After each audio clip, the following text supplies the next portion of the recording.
Votre intervention portera sur les flux migratoires, frontières et asile climatique dans un Pacifique qui change. Un thème donc qui fait écho à des problématiques qui se situent non pas seulement dans la région dont vous allez nous parler, mais à une échelle mondiale. Merci beaucoup. Vous avez une vingtaine de minutes pour développer ce thème. Parfait. Merci beaucoup. Bonjour à toutes et à toutes, et merci au Carrefour de la Pensée de m'avoir invité. Alors, je vais partager un diapo, voilà, pour essayer de rendre les choses un peu plus interactives. Voilà, navré de pas être parmi vous physiquement, mais heureux de contribuer et d'entendre mes collègues néanmoins. Voilà, c'est bon, vous voyez tout. Alors, si vous googlez en anglais Refugee UN, vous allez forcément tomber sur le site de l'ONU, avec en première page des histoires personnelles de réfugiés qui vont défiler. Et si vous faites la même chose en rajoutant climate avant Refugee UN, vous trouverez des chiffres alarmants, 21,5 millions de personnes. Mais en allant sur le site de l'ONU, vous trouverez un appel au don, voilà, et à l'action. Alors même s'il est estimé que pour des raisons environnementales, plus de 21 millions de personnes ont été amenées à quitter leur terre, vous n'aurez pas d'histoire de réfugiés climatiques. Tout simple. Et pourquoi? Tout simplement parce que à l'heure actuelle, l'asile climatique ou le statut de réfugié climatique n'existe pas. N'existe pas vraiment, malgré la médiatisation du terme, mais cette médiatisation a un effet positif, et le terme aussi climate refugee, réfugié climatique, permet d'ouvrir le débat. Voilà, alors juste brièvement, le cadre juridique qui définit les conditions de demande d'asile est fixé par la Convention de Genève, dont l'Australie est signataire, avec l'article 2. Les critères sont race, religion, nationalité et appartenance à un certain groupe social, voilà, ou opinion politique, voilà, qui mettrait en danger la vie de la personne. Voilà. Alors, est-ce que cela veut dire pour autant que l'Australie, qui est un hégémon régional, se retrouve strictement bloquée par le droit international? C'est une question que je pose en tant que non-juriste, donc je vais peut-être pas forcément m'aventurer sur ce terrain un samedi à 16h45. En revanche, dans un contexte de migration climatique plus qu'imminente, les grands quotidiens libéraux comme The Guardian et les institutions mondiales telles que la Banque mondiale estiment que pour la zone Pacifique Sud, c'est à l'Australie et à la Nouvelle-Zélande d'honorer une certaine obligation morale. Alors, où placer le curseur? Faut-il le placer sur une échelle humanitaire, morale, légale? Voilà, quand je dis faut-il, j'essaie de parler du point de vue du gouvernement ou des communications qui ont été faites par les différents ministères australiens et néo-zélandais. Quoi qu'il en soit, l'absence d'obligation internationale à cette heure-ci ouvre l'espace à un véritable enchevêtrement d'enjeux politiques et stratégiques pour l'Australie. Enjeux qui seront capitaux pour la réputation internationale du pays et son rôle régional. Et c'est sur ces aspects-là que mon intervention se concentrera. Alors, au cœur de ces enjeux se trouvent deux points d'articulation fondamentaux, avec évidemment en premier lieu la problématique des politiques climatiques, jugées par ses voisins pacifiques comme au mieux insuffisantes ou inadaptées, voire une menace existentielle dès lors que l'on aborde le sujet de la dépendance économique de l'Australie au charbon.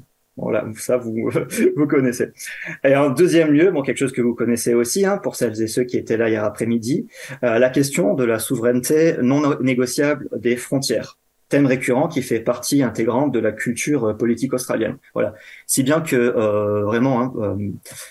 le gouvernement australien paye même en Irak pour diffuser des publicités anti-immigration, anti boyd people. Voilà, mais je m'écarte un peu. Voilà. Alors, en tant que du fait de sa superficie et de l'étendue de ses eaux territoriales, l'État australien est responsable de quasiment 10% de la surface de la planète. Et bien entendu, la zone de vigilance où le plus de moyens sont accordés se trouve au nord du pays, voilà, dans le détroit de Torres, voilà, où, d'après les divers gouvernements australiens, les diverses îles de Papouasie-Nouvelle-Guinée pourraient servir de tremplin à des activités de contrebande, de trafic en tout genre, et forcément, c'est du nord que sont arrivés les premiers bateaux de demandeurs d'asile en provenance du Vietnam dans les années 70, des Cambodgiens dans les années 80, et des demandeurs d'asile en provenance du Moyen-Orient dans les années 90 et 2000, voilà, et d'Afghanistan et du Sri Lanka plus récemment. Alors, plusieurs raisons expliquent l'attractivité, on va dire, pratique de l'Australie. Voilà. Démocratie libérale, forcément. Ce sont les accords de voyage entre certains pays. Par exemple, si vous êtes irakien, je sais que je m'écarte un peu du sujet, mais je vais quand même préciser vite fait. Il existe des accords, voilà, de voyage où vous n'avez pas besoin d'un visa pour aller en Malaisie. Et de la Malaisie, vous pouvez, vous rendre en Indonésie, et dans l'espoir, voilà, de monter dans un bateau pour vous rendre en Australie. Donc, ce que fait l'Australie, c'est effectivement sécuriser la frontière, voilà, en bloquant le passage et en forçant ces bateaux à passer vers l'océan Indien où les mers sont déchaînées, voilà. Tout en avançant l'argument de nous on fait ça pour sauver des vies. Alors si j'ai un petit peu abordé ce point, c'est que vu les moyens déployés pour des migrations relativement inimportantes, on va dire, hein, en termes de démographiques, on se demande ce qui pourrait en être à l'heure de véritables déplacements entiers de population. Voilà. Alors, ce qui se passe aujourd'hui, ce qui se passe en plus, c'est que il y avait le gouvernement avait été assez malhonnête dans sa communication, hein, vous l'avez compris, et les médias australiens, certains médias australiens aussi, en expliquant que les réfugiés des Nations Unies remplissent des papiers, voilà, sont très honnêtes, ils font leurs demandes, ils attendent avant d'être relocalisés, accueillis en Australie, et que les personnes qui viennent en bateau leur prennent la place. Voilà. Donc à partir du moment où on met ça sur, on place un problème humanitaire sur le curseur moral, sur un plan moral, en disant voilà, il y a des resquilleurs. La question de bloquer les bateaux devient une question effectivement morale. Bon, je l'ai dit.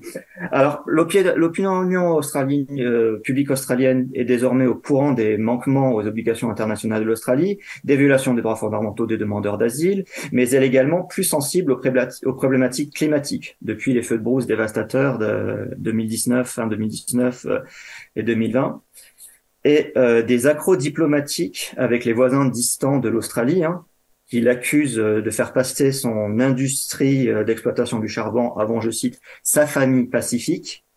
Jacinda Ardern, quand elle était encore première ministre néo-zélandaise, la nation sœur de l'Australie, avait également déclaré à l'occasion du Forum du Pacifique que l'Australie devra répondre de ses actes devant le Pacifique.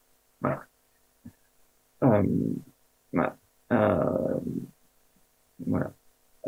Voilà. Ce qui se passe alors, c'est que bon, si au niveau du charbon, c'est pas encore ça, hein, pour ainsi dire, le gouvernement d'Anthony Albanese communique beaucoup sur les énergies renouvelables, hein, mais voilà. Ce qu'on pourrait aussi dire, c'est que voilà, s'il y a une communication à ce niveau-là, c'est aussi pour redorer son image auprès des peuples du Pacifique, et plus particulièrement dans un contexte de compétition d'influence régionale avec la Chine, comme vous le savez, qui investit dans des projets d'aide au développement. Voilà.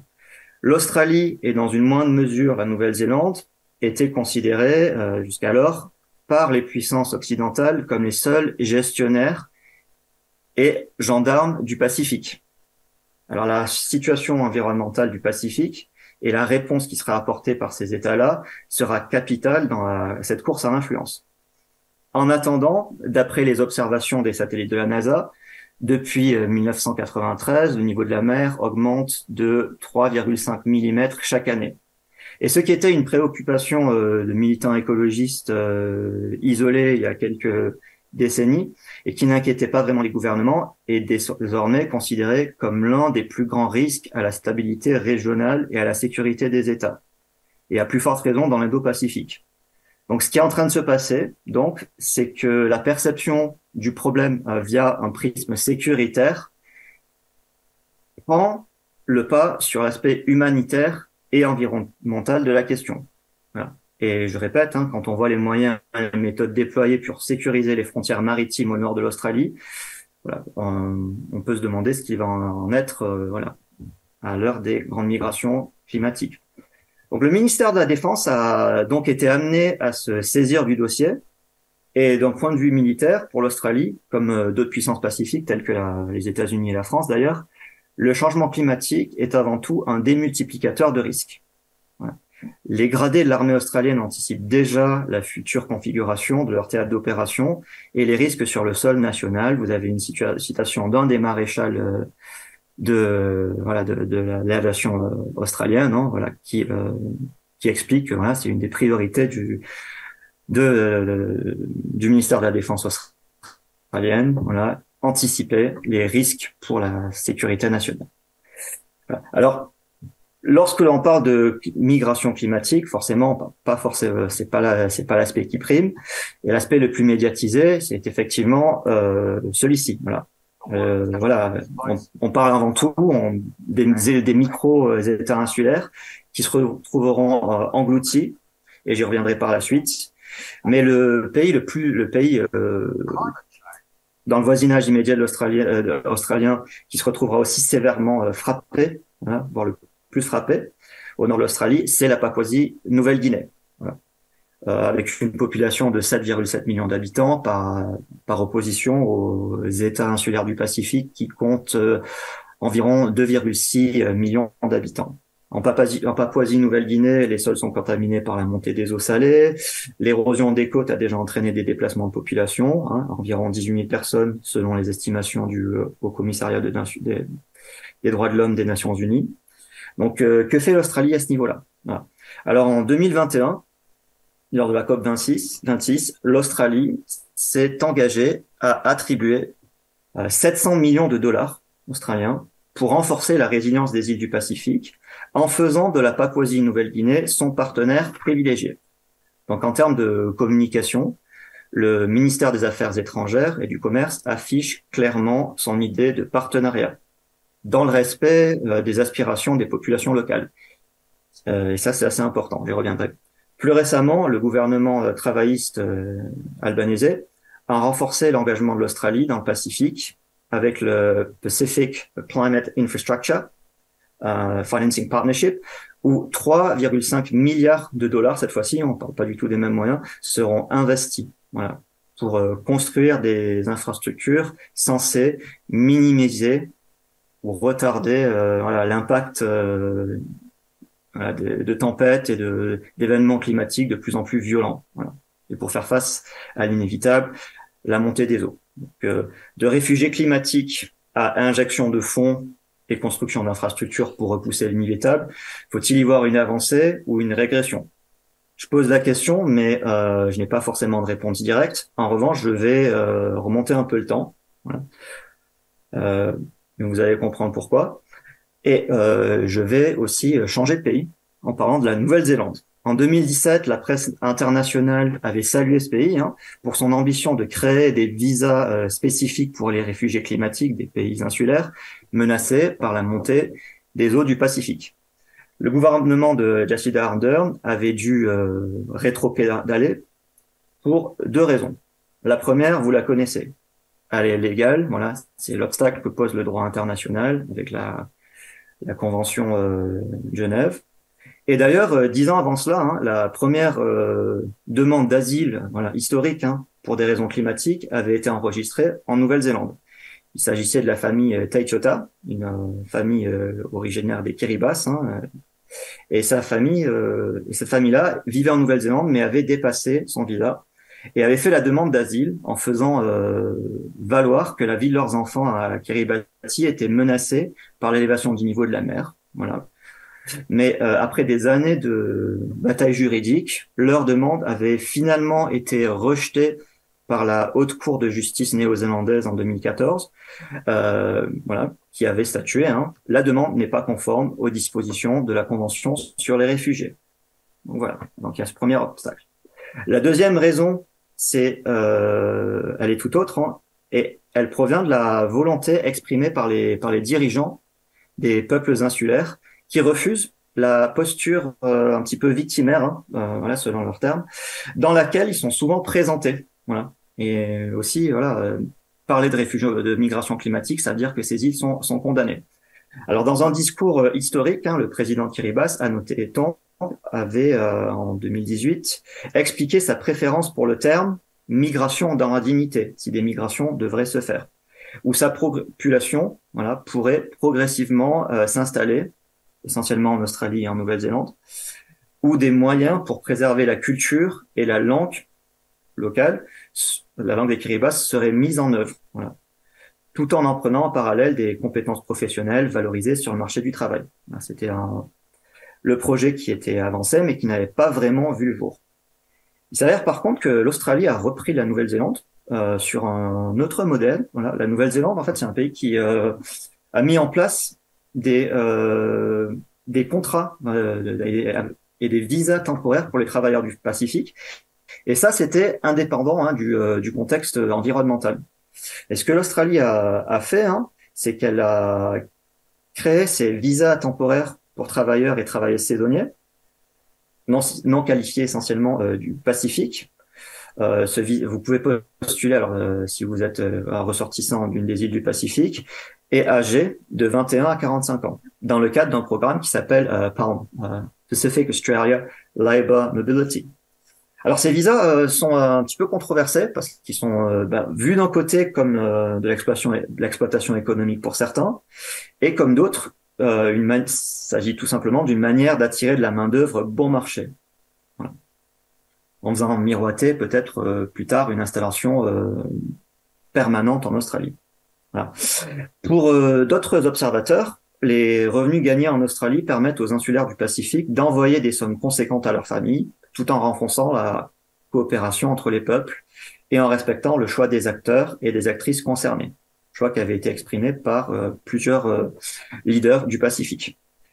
La grande nouveauté, voilà, c'est qu'il avait été annoncé l'année dernière qu'un nouveau type de permis appelé Pacific Engagement Visa, hein, visa engagement pacifique, allait voir le jour. Et ces visas existent désormais, où les titulaires d'un visa PALM, et même voilà, qu'ils soient titulaires ou non, qu'ils vivent dans le Pacifique, peuvent voilà, pourraient se voir accorder 3000 titres de séjour permanents en Australie. Voilà. Alors ce serait un système de tirage au sort. L'effet, c'est que voilà, un des effets de cette annonce, cette déclaration, c'est une hausse conséquente d'une demande de visa, hein, pour l'Australie de la part des travailleurs des travailleurs du Pacifique. Par ailleurs, la limite de 45 ans, je vous avais expliqué, hein, il y avait une limite de 21 à 45 ans, a été enlevée. Voilà. D'où voilà, l'inflation au niveau des demandes. Et le journaliste progressiste, dans le journal progressiste australien Pearl and Irritation, on parle et on voit dans ces types de séjours permanents le premier visa humanitaire australien et un premier pas vers ce qui pourrait être l'asile climatique. Dans la mesure où le gouvernement a déjà annoncé que cette politique sera élargie à 9000 visas par an à partir de 2025. Voilà. Et que des familles aussi pourront être rattachées à ces travailleurs et ces travailleuses-là. Voilà. Alors, le gouvernement aussi a publié quelques chiffres, hein, en expliquant que ces visas-là seront plus coûteux pour l'Australie. On parle de quasiment 84 millions de dollars par an. Et ça coûtera plus que ce que ça rapporterait en termes d'impôts et de taxes prélevées au titre de séjour, hein, qui sont projetés s'élever à 35 millions par an. Et d'après le docteur Abdul Rizvi, ces chiffres-là confirment que ce nouveau visa a tous les traits propres au visa humanitaire. Voilà. En plus, il n'y aurait pas de période d'attente. Hein, non. Peut-être que pour finir sur une note un petit peu plus positive, hein, voilà, dans un contexte un petit peu sombre, j'aimerais juste conclure très brièvement en reprenant les propos de Jacinda Ardern et en disant que peut-être l'Australie commence à répondre de ses actes devant le Pacifique. Je vous remercie.